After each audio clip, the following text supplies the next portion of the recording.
All right, let's dive into Leo Lounda's How to Talk to Anyone in part 5. Oh, So yeah. we're going to focus on that today. Okay.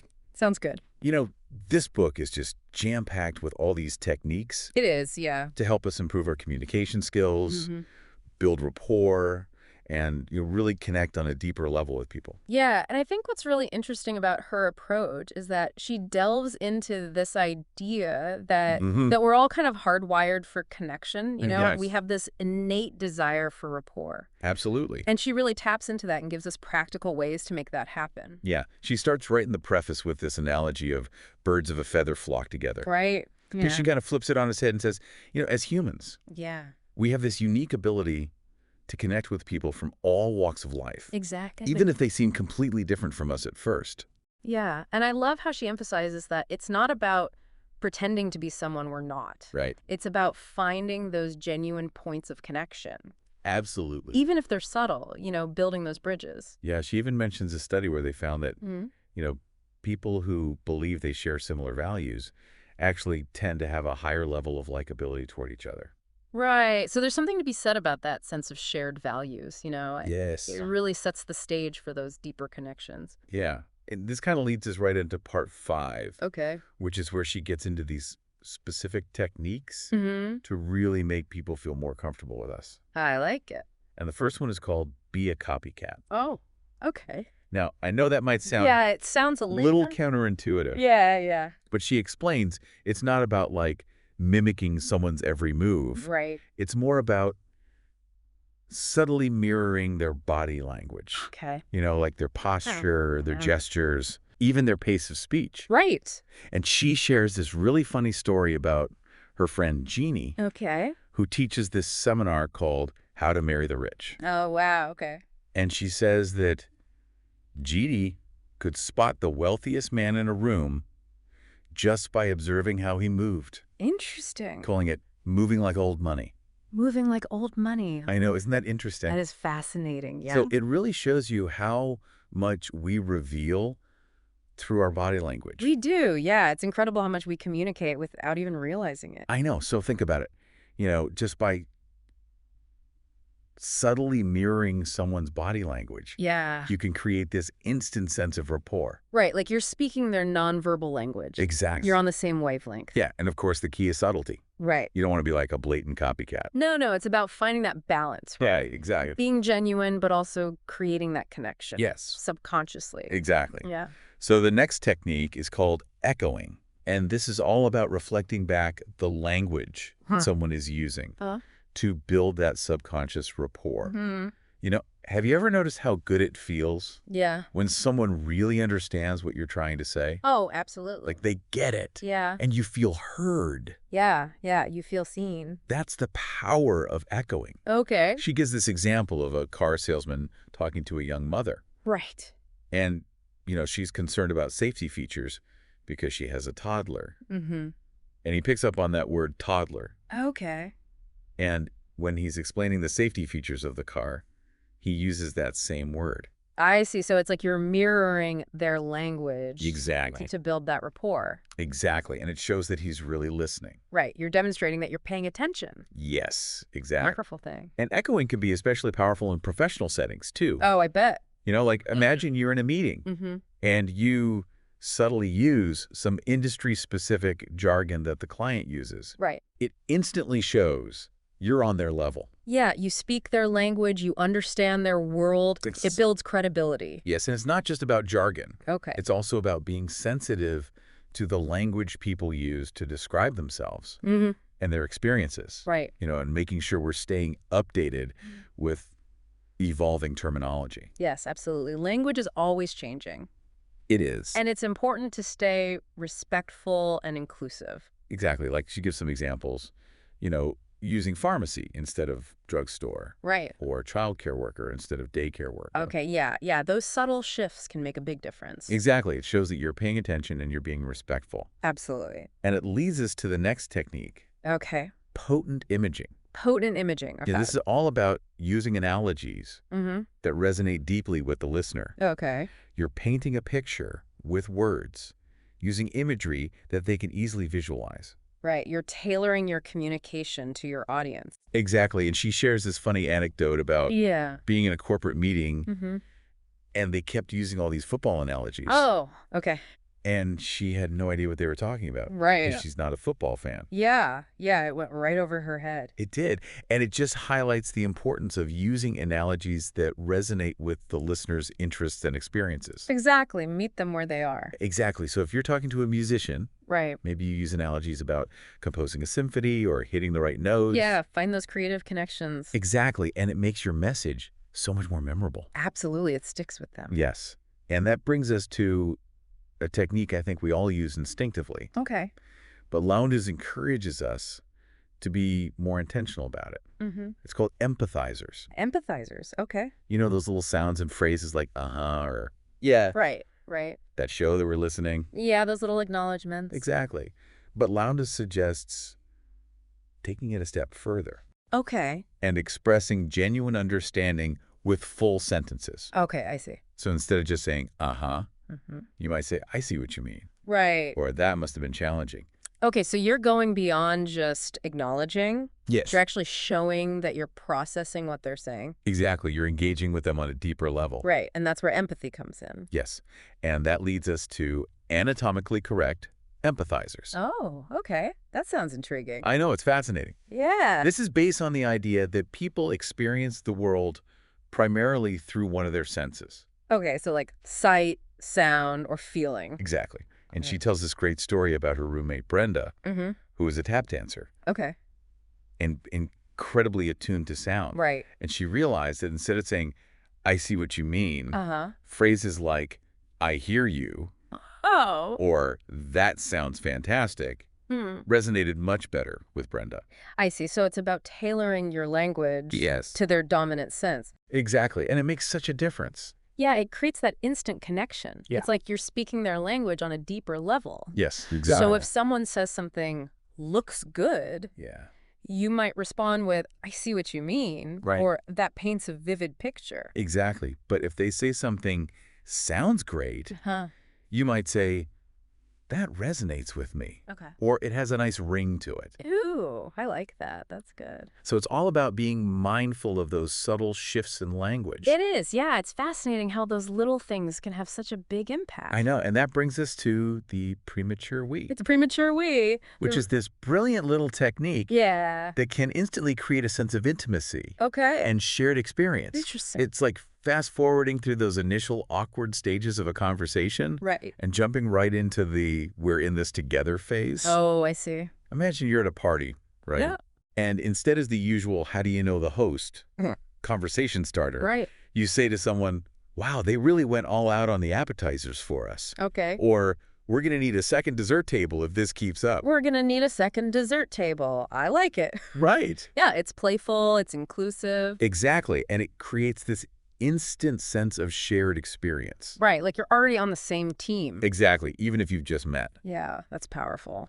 It is. And that leads us to instant history. Instant history, okay? It's all about taking those small, seemingly insignificant moments that you share with someone Yeah. and transforming them into a shared memory, an inside joke. Oh, okay. It's like building a little world that only the two of you understand. I like that, like a secret language. Exactly. Yeah. Remember her story about developing the quack greeting with her friend? Oh, yeah, that was a good one. It started as this silly moment at a party. Right. And now it's this reminder of their shared history. It's a touchstone. Yes. Yeah. It brings a smile to their faces every time they see each other. It's those little things, you That's know, amazing. the small moments that become the fabric of a connection. Exactly. Yeah, it's really powerful. So think about it. What small moment could you turn into an instant history with someone you'd like to connect with more deeply? That's a great question. It could be a funny comment, a shared experience, Right. even a simple gesture that creates that sense of camaraderie. It's about being present Yes. and finding those sparks of connection. Exactly. Yeah. And nurturing them. Absolutely. So those are some of the key techniques from part 5 of How to Talk to Anyone. Wow, that's a lot to unpack. I know, it's jam-packed with great stuff. It is, yeah. What are your initial thoughts? I'm really struck by how practical these techniques are. Yeah. It's not about being manipulative. Right. It's about genuinely connecting with people Absolutely. and making them feel seen and understood. Yeah, it's so refreshing. It is, yeah. I love it. It's about enhancing our natural communication style and building those authentic connections. Yes. It's really inspiring. It is, and I think it's important to remember that communication is an ongoing journey, not a destination. That's a good point. We're always learning, always evolving. Yeah, it's a process. And these techniques are just tools to help us along the way. Absolutely, they're part of our toolkit. Exactly. So as you experiment with these ideas from the book, remember to adapt them to your own personality and style. Right. Find what works for you. Exactly. Authenticity is key. It is, yeah. People can sense when you're being genuine. Yes, and they respond to that. Absolutely. So before we move on to the next part of our deep dive, Okay. I want to ask you and our listener out there, which of these techniques feels the most accessible to you right now? Oh, that's a good question. Which one are you most excited to try out? Let me think. I think for me, it's a toss-up between anatomically correct empathizers and instant history. Interesting. I love the idea of tailoring my responses to someone's dominant sense, like speaking their language in a deeper way. Yeah. And I also find it incredibly powerful to create those little moments of shared history that strengthen connections. Yes. What about you? I think I'm going to focus on the premature weed. Okay. I just love the playfulness of it. Yeah, it's fun. And I can see how it could instantly create a sense of warmth and camaraderie. Absolutely. It's a great choice. So there you have it, folks. Some powerful techniques from How to Talk to Anyone. It's a great book. It is. And remember, communication is an ongoing journey, not a destination. That's right. So keep exploring, keep experimenting, and keep connecting with those amazing people around you. Couldn't have said it better myself. Yeah. Yeah, it really is. And what strikes me is how these techniques aren't about grand gestures or anything like that. Right. It's those small, subtle shifts in our communication style that can make a big difference. Absolutely, like using we language to create that sense of shared experience, even with somebody you've just met. Yeah, like you're already on the same team. Exactly. That's the power of the premature we. Right. Like saying, we should definitely check out that new exhibit at the museum. Yeah. Or we're going to need a bigger boat if we keep ordering all these appetizers. I love that. Right. It's fun. It is. It's inclusive. Exactly. Yeah. And it creates that instant camaraderie. It does. Even if you've just met. I like it. And speaking of creating those shared moments, we can't forget about instant history. Right. Taking those seemingly insignificant moments, those little inside jokes or shared experiences, and turning them into something that strengthens the bond between you. It's like you're creating a secret language. Yeah. A world that only the two of you understand. Yes. Remember her story about developing the quack greeting? Oh, yeah, with her friend. Yes. That was a good one. It started as a silly moment at a party. Right. And now it's a reminder of their shared history. Yeah. A touchstone. It's those little things. I know. It makes you realize that connection isn't always about those grand sweeping declarations. It's not. No. It's often about those small, quiet moments that we choose to elevate. Exactly. And turn into something special. I love that. And it's not limited to our personal relationships. Oh, that's true. We can use instant history in our professional lives as well. Oh, interesting. How so? Well, imagine you're working on a project with a colleague, and you encounter a particularly challenging obstacle. Right. You spend hours troubleshooting, trying different approaches. Yeah, you've hit a wall. And finally, you find a solution. Okay. That shared struggle, that moment of triumph, becomes your instant history. I see. Something you can refer back to. It's like a shared victory. Exactly. Yeah. A reminder of your shared resilience and ability to overcome challenges together. I like it. Creates a bond. It does. That goes beyond the task at hand. You're building trust, camaraderie. Exactly. It strengthens the working relationship. Okay, so we've covered a lot of ground here. We have, yeah. From mirroring body language to creating inside jokes. We've explored some powerful techniques for building rapport and fostering genuine connection. I feel like I've learned a lot. And it's important to remember, these techniques are not about manipulation or trying to be someone you're not. It's about being authentic. Exactly. They're tools for enhancing your natural communication style. Right. And creating more meaningful interactions. I think that's a crucial point. Yeah. Authenticity is key. Absolutely. People can sense when you're being genuine. They can. And they respond to that. Yeah, it's magnetic. So as you experiment with these techniques, from How to Talk to Anyone, Remember to adapt them to your own personality and style. Find what works for you. Exactly. Find what resonates with you and make it your own. The goal is to become a more confident and engaging communicator. Yeah. Not to transform into someone else. Exactly. And as we move into the final part of our deep dive, Okay. I want to pose this question to you and to our listener out there. All right. Which of these techniques feels the most accessible to you right now? Oh, that's a tough one. Which one are you most excited to try out in your own interactions? I'm really drawn to the idea of instant history. Okay. I think that's something I can start implementing right away. Yeah. It doesn't require any major changes. Right. It's just about being more mindful Absolutely. and intentional in my interactions. Exactly. What about you? What are you thinking?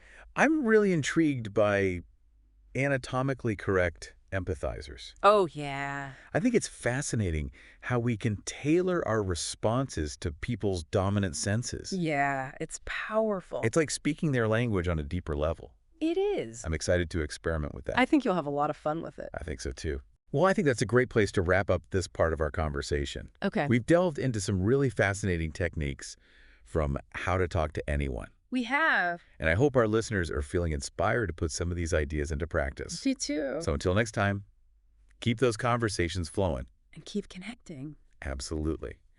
It's pretty amazing to think about how these small changes in how we talk to people can make a big difference. Yeah, it's like a ripple effect, right? Exactly. Like if we can just become better listeners, more empathetic, Right. and just better at connecting with people authentically. Yeah. Imagine how much better our relationships would be. Absolutely. It would transform everything, It would. Our families, our workplaces, our communities. I know. It's inspiring to think about. It is, and it all starts with us, It does. Making that commitment to being better communicators. Yeah. And as we've been talking about, Yeah. it's not about being fake or anything. Yeah. It's about being true to ourselves. Absolutely. And just finding those techniques that resonate with us, Exactly, and that's what I love about Lowndes' approach in this book. She gives us all these tools, but she doesn't say you have to use every single one. Right. It's about finding what works for you. Exactly. Like she provides this toolkit, but we get to choose which tools we want to use. I like that. It's like having a wardrobe full of communication strategies. Yes. Except you wouldn't wear a ball gown to a casual brunch, right? Right. So why would you use an overly formal communication style with your friends? I love that analogy. It's about finding the right fit. Yes, and it brings us back to authenticity. Absolutely. As we're experimenting with these techniques, Yeah. we got to stay true to ourselves. Right. Adapt them to our own style, our own personality. Exactly. Because authenticity is what draws people in, It is. People can spot a fake from a mile away. Exactly. And when you're genuine, people are just naturally drawn to you. I agree. So let's all try to be more authentic in our communication. Yeah, let our true selves shine through. And use these techniques to amplify our strengths. Right. Enhance our natural charisma. I love it. Well, I think that's a perfect note to end on. It is, yeah. We've explored so much from Leo Lowndes' How to Talk to Anyone. We have. From mirroring body language to creating instant history. So many great tips.